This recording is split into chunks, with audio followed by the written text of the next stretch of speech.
Forget frequently asked questions. Common sense, common knowledge, or Google. How about advice from a real genius? 95% of people in any profession are good enough to be qualified and licensed. 5% go above and beyond. They become very good at what they do, but only 0.1% are real geniuses. Richard Jacobs has made it his life's mission to find them for you. He hunts down and interviews geniuses in every field. Sleep science, cancer, stem cells, ketogenic diets, and more. Here come the geniuses. This is the Finding Genius Podcast with Richard Jacobs. Before we begin, a note from our sponsor. I'm Richard Jacobs, Executive Director of the nonprofit Finding Genius Foundation and host of the Finding Genius Podcast. In late 2016, I was rear-ended at 65 miles an hour by a truck on the highway, which sent me off-road into a ditch. The impact of the collision gave me a concussion and other injuries. At the hospital, a CT scan showed that I had thyroid nodules, which turned out to be cancer.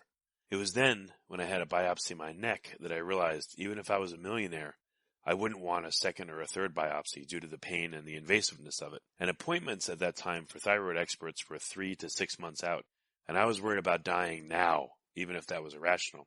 So because of this, I've decided to raise money to conduct a literature review on steroids, on the causes of anxiety and depression, a condition that affects well over 50 million people in the United States and hundreds of millions worldwide. Our goal is to create a codex, a guide that reveals all possible treatments for anxiety and depression for people that live with the condition, or for loved ones that have it, as my wife and my son do. To find out more about our fundraiser, visit findinggeniusfoundation.org and click on current initiatives. And now to our guest.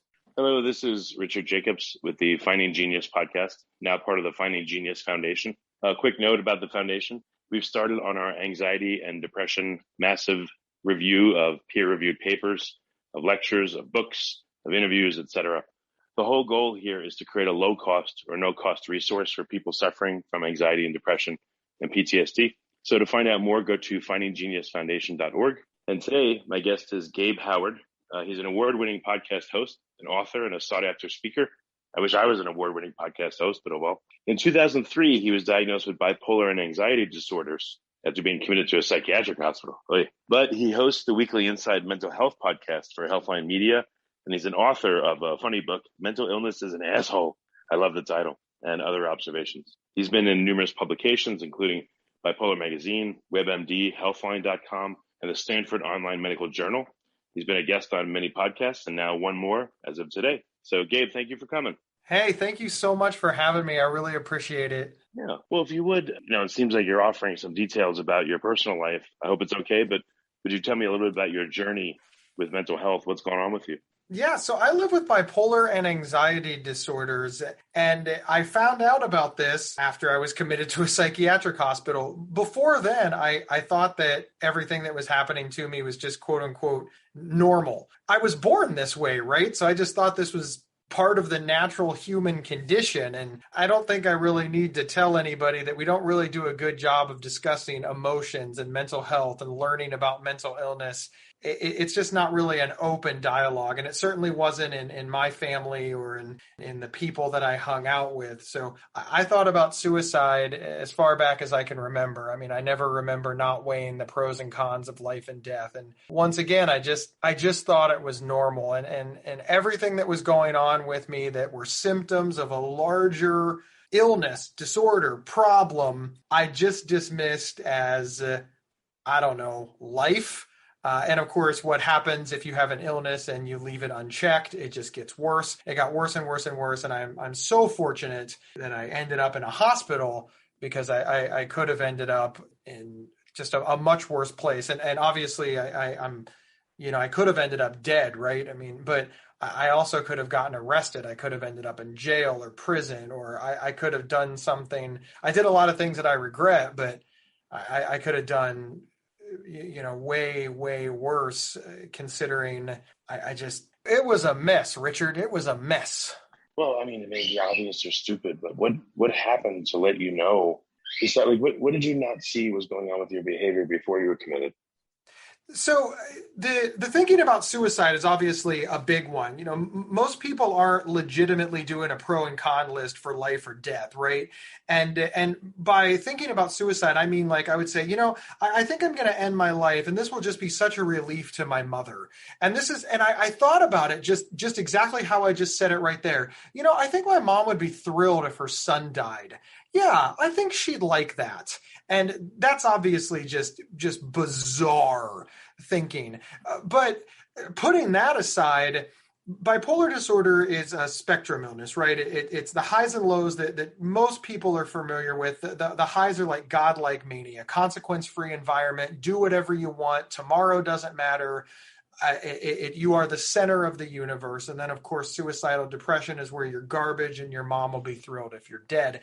And then everything in between, it does kind of vacillate along that spectrum. When I was manic, I would spend all my money. And then I couldn't make rent. I quit jobs and tell people off. And I mean, just all kinds of, pardon the pun, crazy behavior. And depression, equally damaging, because I wouldn't quit the job, I just wouldn't go. And all of these things, they make life really, really difficult, especially if you're around people who don't understand what's going on. And of course, how could they? I didn't even know what was going on, because as far as they're concerned, I'm just lazy, or I'm just an asshole, or I'm unreliable, or I lied to them, or I broke a promise. So I lost all my friends. My family was mad at me. There was just, and I could just go on and on and on. But I mean, how would you respond if you were in that mode and someone confronted you and they said, Gabe, what the hell's wrong with you? Blah, blah, blah. What's your problem? Like, how would you have responded historically? So if I was manic, I would have been like, what the hell's wrong with them? You have no right to challenge me. I am the great Gabe. I probably wouldn't use those, like I wouldn't have used that inflection or actual words. But what would go through my mind is, who do you think you are? Who do you think you are to challenge me? I had my reasons. You don't have any right. You don't know my life. I think of every god-awful meme that you've ever seen on the internet that people use to justify bad behavior. That would all go through my thought process. And I would think, I'm better off without you. I don't need you. Of course, when I would be normal, when I'd be like at the center of that spectrum, I'd be like, oh man, I really miss my friend. Now let's go to depression. I probably wouldn't have had any conversation whatsoever, because they would have tried to call me, banged on the door, and I wouldn't have answered it. And once again, I'm inside just clinging to life. And as far as they're concerned, I don't even have the time for them. So there just wasn't a lot of breaking through. It really didn't matter what people said or did to me. The illness made it very difficult to face and process. And the key to understanding what's going on is this ability to process it, right? And since that was the part of my brain that was highly compromised, I just couldn't process it at all. So I was mostly just confused. When you were manic, you said, you would come to the defense of yourself immediately and, pretty strongly. What happens when you were the other side of it? I guess when you were down and someone said to you the same thing, Gabe, what the hell's your problem? How would you have responded then? If they could get through to me, right? I mean, and by get through, I mean, like actually have this conversation with me, I just burst into tears. I'd start crying. I'd feel awful. I mostly avoided all of these people so they could never actually have this conversation with me. But, you can't avoid everybody, right? Your mom's got a way of getting in. And I would just start crying. I couldn't. I knew that I hurt somebody that I loved. I wouldn't have any understanding as to why. And then I'd fake it. That's the thing that I probably want people to take away the most. My mom would say, you did something wrong. I would have no understanding of what I did wrong, but I could recognize that my mother was upset. I didn't have the energy or the ability to process it. So I would just start crying, and then I would just, I would just lie. And maybe lie is too strong of a word here, but I would just start apologizing. Mom, I'm so sorry. I love you so much. I can't believe I did that. And all of those things are true. I was sorry. I can't believe I did that, but there was no understanding. And that's the part that I want people to understand. In these moments, people would tell me that I did something, and if I could remember it at all, I probably remembered it differently. I didn't understand what they were. There was no meeting of the minds. That's really the best way to state it. That's really interesting. I've spoken to a number of folks that are depressed, and people in my family are too. When they're super depressed, I've heard people say like they can't remember and their memory's affected.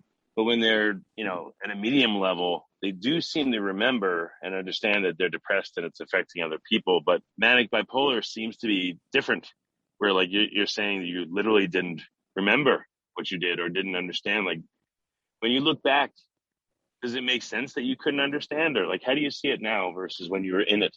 Before we continue, I've been personally funding the Finding Genius podcast for 4.5 years now, which has led to 2,700 plus interviews of clinicians, researchers, scientists, CEOs, and other amazing people who are working to advance science and improve our lives and our world. Even though this podcast gets 100,000 plus downloads a month, we need your help to reach hundreds of thousands more worldwide. Please visit findinggeniuspodcast.com and click on Support Us. We have 3 levels of membership from $10 to $49 a month, including perks such as the ability to see ahead in our interview calendar and ask questions of upcoming guests, transcripts of podcasts you're interested in, the ability to request specific topics or guests, and more. Visit findinggeniuspodcast.com and click Support Us today. Now back to the show. So just to clarify a quick point, if you're at like medium depression, you do remember it. You have more insight into what's going on, but generally the damage isn't as bad because instead of just not showing up, I would cancel, right? So the stakes were lower, for lack of a better word. The thing that they would be mad about is, well, Gabe canceled an hour before the party. But because I was at medium depression, I was able to fire off that text or, pick up the phone and leave that voicemail, right? Whereas super depressed, I just didn't show up and I didn't answer the phone when they'd call, that kind of thing. So it's not black and white, to your point. As far as the other bit of information, of course, it's not unusual not to remember these things, and it's certainly not unusual to remember them differently than they happened. First off, as I'm fond of saying, you can line up 10 perfectly mentally healthy people, all have them watch the exact same thing, and all 10 of them will experience it differently. And that's in the best of circumstances, the best mental health, the best everything. So you start compromising your brain. It's not unusual that either you're not going to remember because you just weren't in the space to remember. You were focusing on something else, probably something like, clinging to life, hanging on, managing.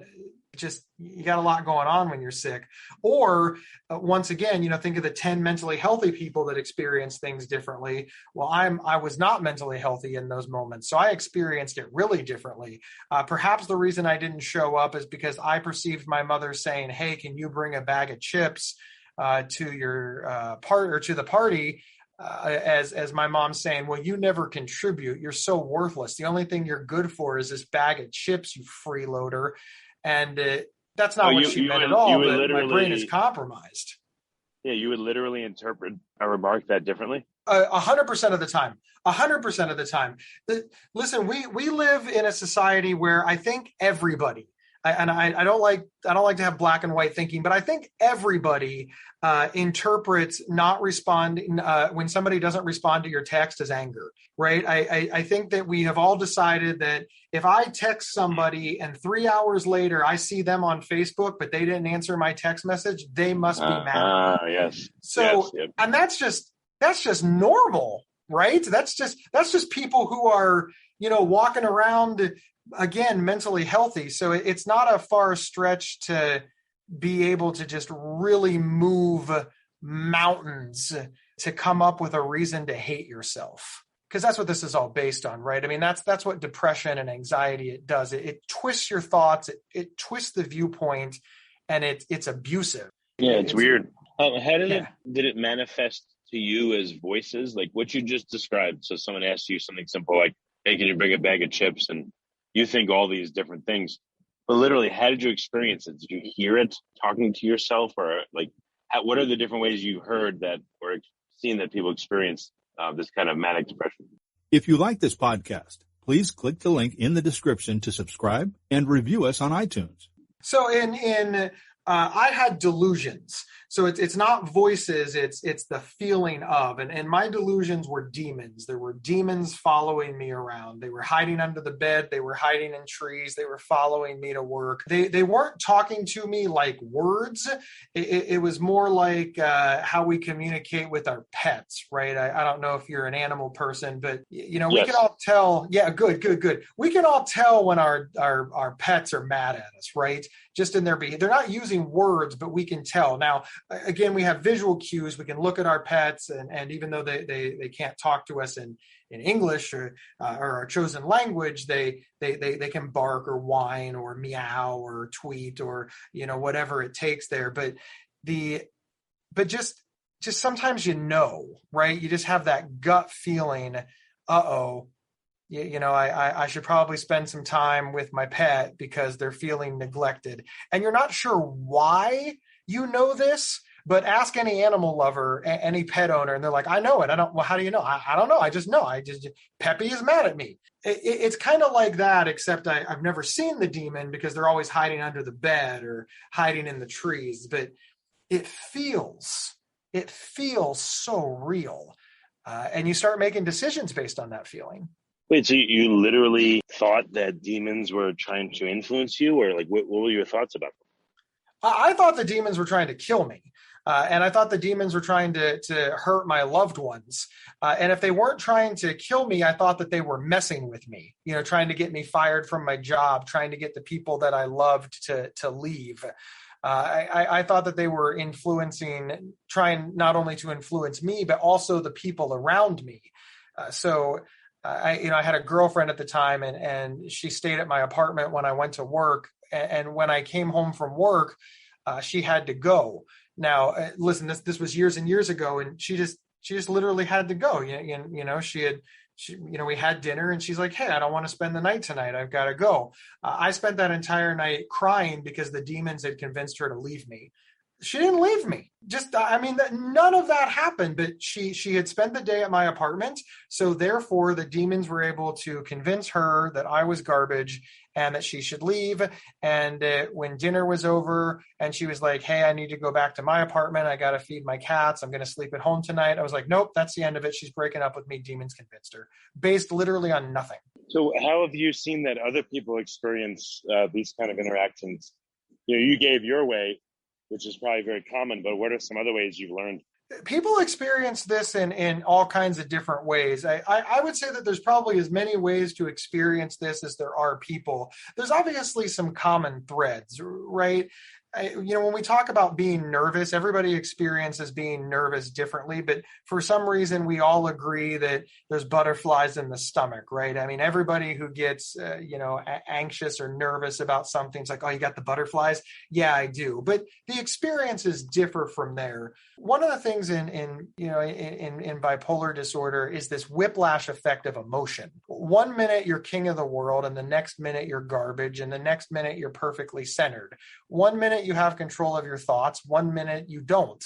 1 minute you can remember everything that's ever happened to you, and the next minute you can't remember a minute ago. And we all sort of have that in common. What really differs is how we adjust to it and how often it happens to us. For example, we talk about mood swings, going from the highs to the lows. Some people that happens very gradually over a couple of days. Some people have rapid cycling where they'll literally experience multiple mood swings in the same day or even hour. I have mostly rapid cycling where I would go from highs to lows relatively quickly. Now, that's not always in the same hour, but generally my moods didn't last more than a day. I want to be very clear, that's not always the case, but the way that I reacted to it, because it happened so quickly, was just like this whiplash effect. I just said and did whatever it took to get me to the next moment because it was going to change. Somebody who experiences mood swings that are much slower, maybe they're happy for a couple of weeks, they're able to make better decisions because, of course, they have control of their faculties for multiple days versus somebody who only has control of their faculties for multiple hours. So you said you ended up being committed. What were you thinking? And like, who committed you, first of all? And what were you thinking when that first happened? Were you bewildered? And what happened? Yeah. So the woman that I was casually dating who didn't want to spend the night at my apartment because the demons convinced her not to. Again, that's obviously not what happened, but that's what I thought. She started to pick up on some things. She started to realize that, something was up with this guy. And the thing that she started to pick up on was that I was showing, suicidal ideation. She was afraid that I was planning a suicide, which she was right. And she knew what to do, which was very fortunate to me. And she walked up to me and she said, "Hey, are you planning on killing yourself?" And I had no reason to lie. I thought this was normal. I thought this was, yeah. I said yes. And she took me to the emergency room.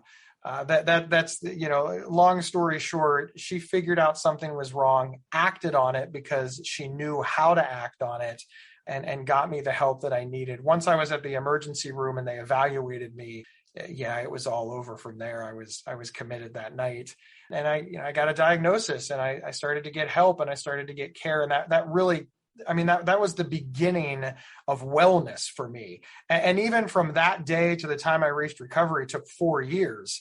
It took a very long time from the time that I finally figured out something was wrong until I was able to get everything under control. So if I knew someone that was, bipolar, and I said, this person, can you talk to them for me? Do you think you could get through to them because you understand maybe what's going on with them more than I would?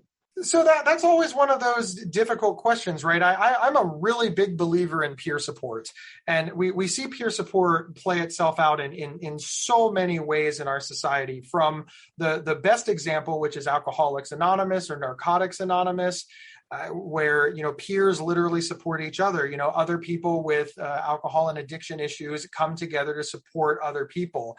But we also see it play out in, sales conferences, right? A bunch of salespeople get together and they all support each other, exchange ideas. We see it in real estate. We see it in, that's what a conference is, right? It's a bunch of like-minded people getting together to support each other and share ideas. So the first easy answer is, in some ways, yes. I think that I definitely would be able to maybe spot trends faster than somebody who has never lived with bipolar disorder or any mental illness. But I also want to point out that in some ways, no, because I'm just a stranger, right? I walk up and say, "Hey, I think maybe you have X, and even though you've never met me before, you should take major medical action on my behalf." That sounds sketchy, right? Right. I guess it's a difference between gaslighting unintentionally and actually helping. I definitely recommend like that two-pronged approach, right? If you suspect something is wrong with your friend and you've tried talking to them and you haven't gotten anywhere, it's definitely reasonable to seek help outside. And I think that many people don't. They're like, "Well, I tried talking to him and they got mad, so I gave up." And that's understandable. I understand. I get it. I've gotten in fights with people. I'm not pretending that I've never given up on somebody because I just don't want to deal with their BS. But one of the symptoms of bipolar disorder, of course, is this, anger and aggression and paranoia and, throwing up all of these barriers and walls and saying, "Don't you challenge me, get away from me." We're in some ways very weak when we're symptomatic, in that we just can't tolerate any sort of criticism or pushback, or it's very, very thin-skinned. So the symptom is the thing that makes people not want to help us. And the reason we need help is because of that symptom.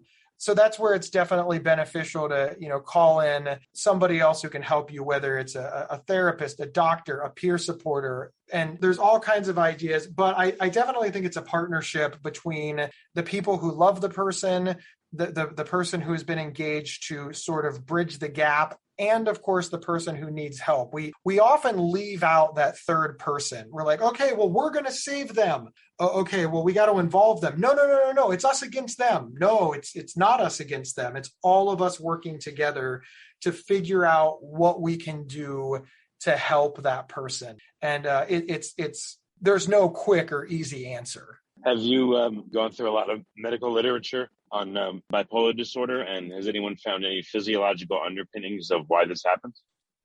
I've been through tons and tons of reading, and I've sat through so many speeches, conferences. Of course, I've interviewed some of the top doctors in America, not just about bipolar disorder, but about all kinds of illnesses. And I've learned a lot. And one of the things that I've learned is how little we know about the brain. And on one hand, we know a lot. Right? We have a lot of data, and there's a lot of good support and good information out there. I don't want anybody to hear, oh, doctors don't know anything. There's no reason to seek help. But we have a long way to go. It's almost the final frontier, because it's this organ that we all have. It's so vital to our lives and to our personalities and to everything that we do on a daily basis. And it's so incredibly not understood. That's encouraging and discouraging. It's encouraging because the more we learn, the more we can help people. It's discouraging because how on earth have humans been on this planet for so long and we know so little? But to answer your question straight up, no, there's just really not this physiological marker or this, when this happens. It's such a nebulous concept at the moment. Yeah. So how do you, because the person experiencing this may not even remember or know what's going on or have any understanding that they're actually acting in a certain way, how do you live with someone like this? How do you interact with someone like this to have a relationship? Like, what are some suggestions you have if a listener knows someone that appears to have this problem? What should they do? So first and foremost, it's extraordinarily difficult for all parties. That's like hard stop, right? It's the illness is cruel. One of the reasons that I named my book "Mental Illness is an Asshole" is because it is. It's just an asshole. It's so mean and cruel. Not only does it make you hate yourself, it makes all the people that you love hate you too. And it just builds on itself. And the more you try to fix it, oftentimes the worse it becomes, because it just leads you into these little traps. And you think you're doing well, but then in retrospect, you're like, oh no, that was not a good idea. And then you try to fix that. And before you know it, everything is just messed up. It's so terrible. I just want to make sure that your listeners understand how many barriers and roadblocks there are for people suffering from this to get help. As far as what a loved one should do, a friend, a caregiver, family, whatever name you want to put on the person, one of the things that they need to do is help themselves. First and foremost, they have to take care of their own mental health. You can't pour from an empty cup. If you're not taking care of yourself, you are in no position to take care of somebody else. So make sure to keep yourself grounded so that you can make the right decisions for yourself and for the person that you care about. And this will help you in step 2. In step 2, when somebody is symptomatic, when somebody is insane, crazy, nuts, out of their mind, whatever words you want to use, and I'm very fond of saying it like it is, you got to remember, if you get in a screaming fight with them, you've decided that they're compromised and you're not. So the reason that they're doing it is because they're sick. Why are you doing it? So it's super important to understand that when you're trying to help somebody who has a mental illness, they're not in their right mind. So it's super, super important that you take a deep breath and practice de-escalation skills and know when to take a time out and not take the things that they say personally, because you have determined that something's wrong. And then finally, you want to get that person to help. I believe very strongly in the partnership approach, where you say, I'm really worried about you. And that person says, you don't need to be, there's nothing wrong. I understand, but would you agree to go to a doctor to calm my nerves? not for you. I can't take it. I am so worried. Let's just go see a therapist together, or let's go see our general practitioner together, because it would just make me feel so much better. It's not about you. It's about me. I'm a big believer in that, because oftentimes if you set it up as a partnership, if you set it up as I would like you to do this because it would make me feel better, it would help me. That's a very vulnerable position, and generally people respond to it. And then once you get to that third party, that expert can use their skills to help you get to step 2, 3, 4, and 5. Finally, and I want to say this because it's so important. So many people think that they can't help their loved one with mental illness unless they know exactly what's going on. They need to be able to say, oh, I believe that he has bipolar disorder with psychotic features and maybe some anxiety. So now I'm going to call it that. You don't need to know anything. In fact, it's better if you don't know anything. We don't have this in physical health. Could you imagine if nobody would take somebody to the doctor unless they knew what was wrong? It's like, oh, Richard looks sick. What's wrong with him? I don't know, but until I can figure it out, we're just going to leave him in bed. No, they just call up the doctor and say, hey, my friend is sick. What's wrong with him? Well, he can't get out of bed. And then that's it. That's enough. That suspicion is all you need. So often we wait until there's a crisis or until it gets really, really bad before we do any sort of intervention. And that makes it so much more difficult than if you caught it, more towards the beginning or before the person gets really, really sick. Right. Well, how have you observed that people react to being told that they're, manic, bipolar, or they have this problem and that problem? I know it ranges and it depends, but what are some of the common responses you've seen? The two common responses seem to be, and again, I've done no study on this, but the two common responses seem to be, that's bullshit. I don't know what you're talking about. I've always been this way. You're a liar. You're a quack. You're pushing pills on me. Big pharma, the psychiatry is quackery. You're just trying to control me. Just complete denial. 100% lockdown conspiracy theory denial. The second most common seems to be this sort of, okay, I definitely think that something's wrong and you definitely seem to be taking it seriously, but I'm scared and confused. I'm not saying that I don't believe you. I'm not saying that I do believe you. I'm saying that you might be onto something and I'm terrified, but I want you to be wrong. But I definitely am interested in more information, but I don't know. In rare cases, people accept it right out of the gate. I was one of the rare cases. They're like, you have bipolar disorder. I was like, what's that? They're like, this is bipolar disorder. I'm like, yeah, that fits. That just, the minute I read the little pamphlet, I've been like, yeah, this describe, wow.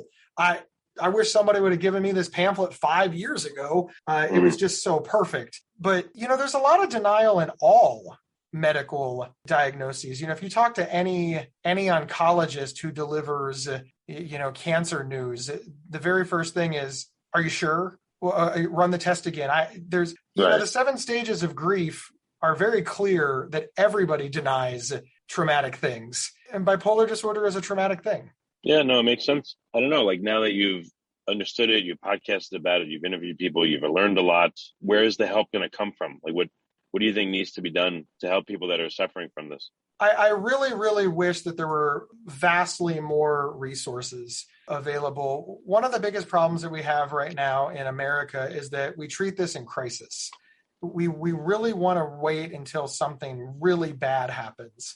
And that is just terrible policy. I mean, could you imagine raising children this way? That the only way that you will take sharp things away from children is if they cut themselves first, that there's no preventative care whatsoever of looking in the room and thinking, oh, I don't want my 3-year-old to pick that up, or, that they could pull that shelf off the wall. So I'm going to use that little strap to anchor it to be safe. Nope. We're not going to do anything until something really, really bad happens. Parents don't behave this way. Good parents don't behave this way. We as a society don't behave this way. For whatever reason, when it comes to mental illness, we really wait until something really bad happens before we intervene. And one of the things that needs to change is that we need to intervene sooner. We need to know how to intervene sooner. And there needs to be resources available for the person who needs intervene. I mean, 16 to 24 is the average age of onset of serious and persistent mental illness. Your average 16 to 24-year-old doesn't have, money in the bank. They don't have good health insurance. They don't have careers. They're starting out their lives. They're struggling. They're in debt, right? They're still paying off the couch. I mean, and then somebody says, hey, you might have this medical problem. It's going to cost a couple of $1,000s. They're like, you know what? No, I can't afford that. And then I am so sad that people are deciding between having a place to sit their butt when they get home from work or medical care. I want to live in a world where you can have both. And frankly, I want to live in a world where you can also have a TV, a pizza, a nice car.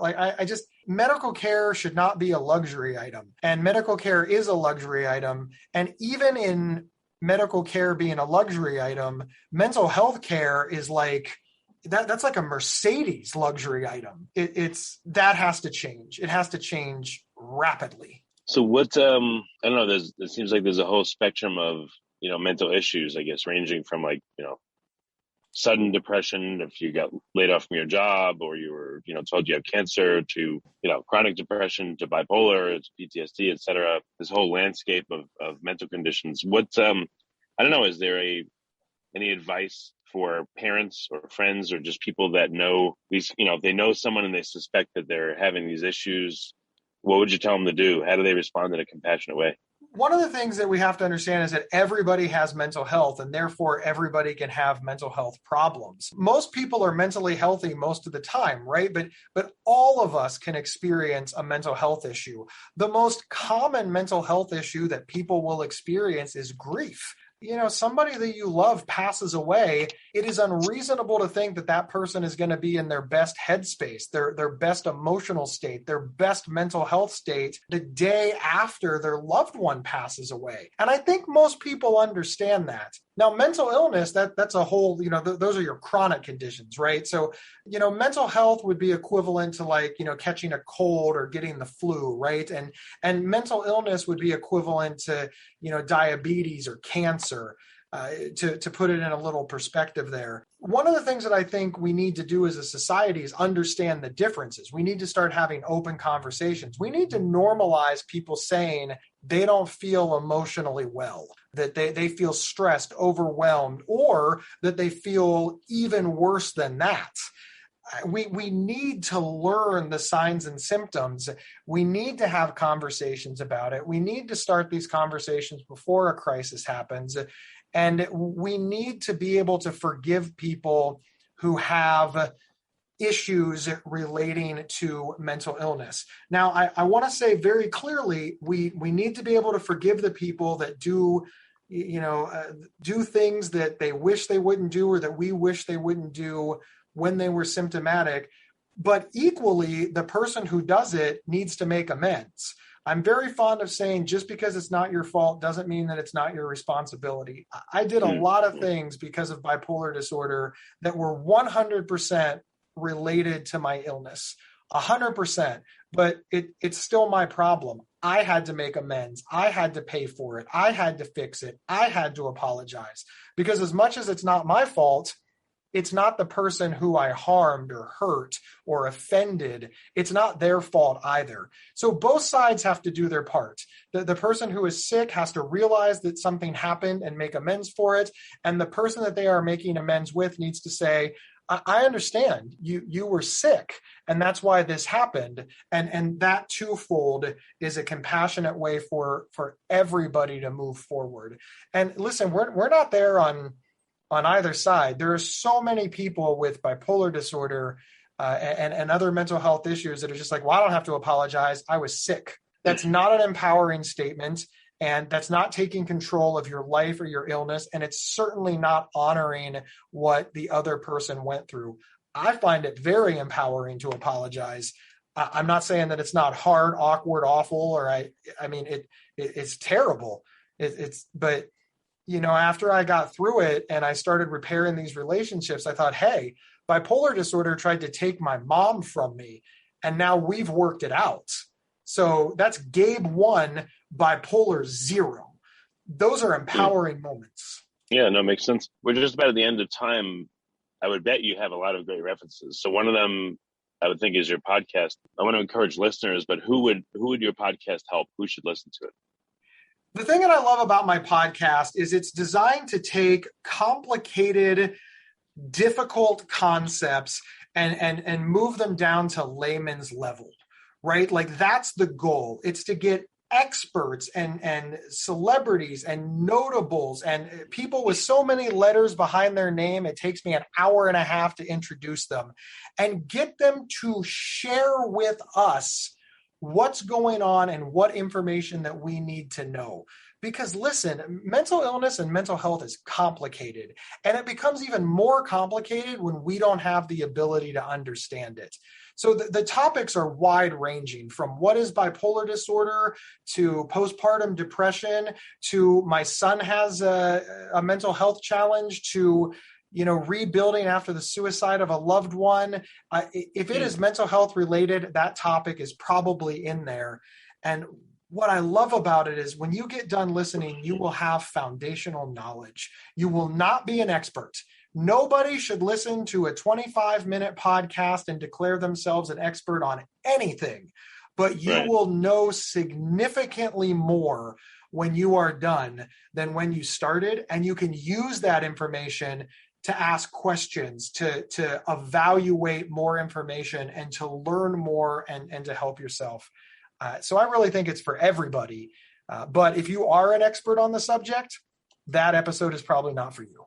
Okay. Last question. So what's one resource for someone that interacts with someone that they suspect may have, manic or bipolar or severe depression? Is it a book? Is it a website? Is it a podcast? Like what's one resource? And then what's one for someone that's suffering that has a suspicion that something's going on, but they're not sure? So sincerely, if I've got to give one resource, that resource is going to be a therapist. So many people don't think that they need a therapist because it's their loved one. Like, no. I don't need a therapist. They do. Look, if you want one resource, chances are what your loved one is going through is causing you discomfort and trauma and anger, and it's messing with your life, and you are rightfully angry and annoyed by that. And if you don't address that, you are not in a position to help the person that you care about. And by addressing it, you can then also get hints and tips like, hey, I walked up to my loved one and I said, you need help. And he screamed at me. And a therapist will be like, all right, let's brainstorm some ways that we can try that again and see how that works. Like, for example, I gave the example of saying, I would like you to do this for me. Therapists, they will be able to help you in ways that I can't even explain over a podcast. If you need something free, which is certainly understandable, I do think that Inside Mental Health is a great resource. It's absolutely free, and it's so many topics that there's definitely an episode out there pretty much for everybody in the last 5 years. The real answer, though, for both sides is you need more than one resource. I mean, imagine if you opened up a home remodeling company and somebody's like, okay, you get one tool.